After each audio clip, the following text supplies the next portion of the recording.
Okay, we've been doing public cloud platform provided as a managed service. Okay, so we're blurring the lines between public cloud and managed services, which is awesome and exactly as expected. We started to see early signs of this as far back as more than 10 years ago, where there's a blurring of lines between managed service provider, cloud service provider, and even colocation. We'd like to enter a private cloud. We'd like to enter a private cloud premise, on-premise startups, let's say VMware customers who might not even be in the IT industry. Obvious target for buyer persona would be an IT director, IT manager, a CXO. Every buyer persona was sure to have a tailored outreach communication messaging campaign here. What am I missing? What to add? Any suggestions? So you're exactly at the place where someone is when they're exploring entering into a new market, and whether it's because you're creating a new product or service, or you're going after a new target audience, a new type of buyer persona, or a new ideal client profile. You're doing most of what you should be doing. But again, when you're entering a new market, you don't have case studies and a track record of success with those to lean on to help you craft your ideal client profile. So your ideal client profile becomes more of a hypothesis rather than figuring out commonalities. So you're doing your research, you're figuring out what else is in the marketplace.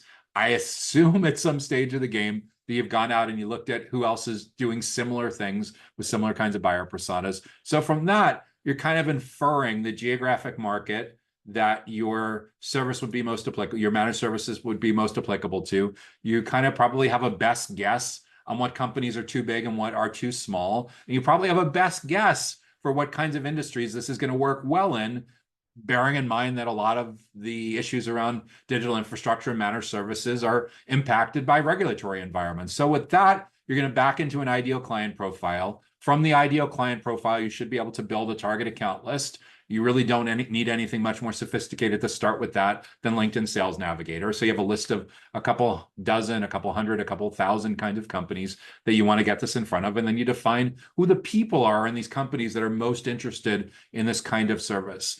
And yes, for sure, you're running experiments, and that's what this is all about.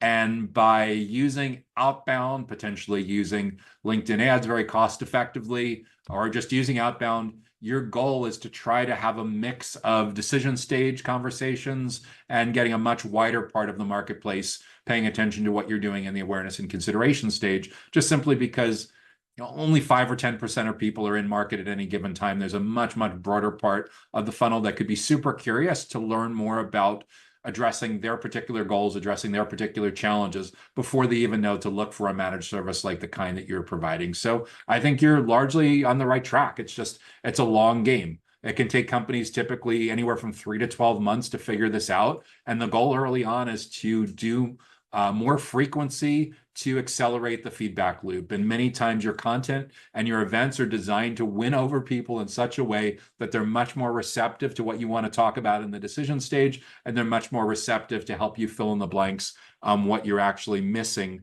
on your product roadmap and your gaps that help to get them over the line to at least a proof of concept or a trial or something like that to get some momentum going.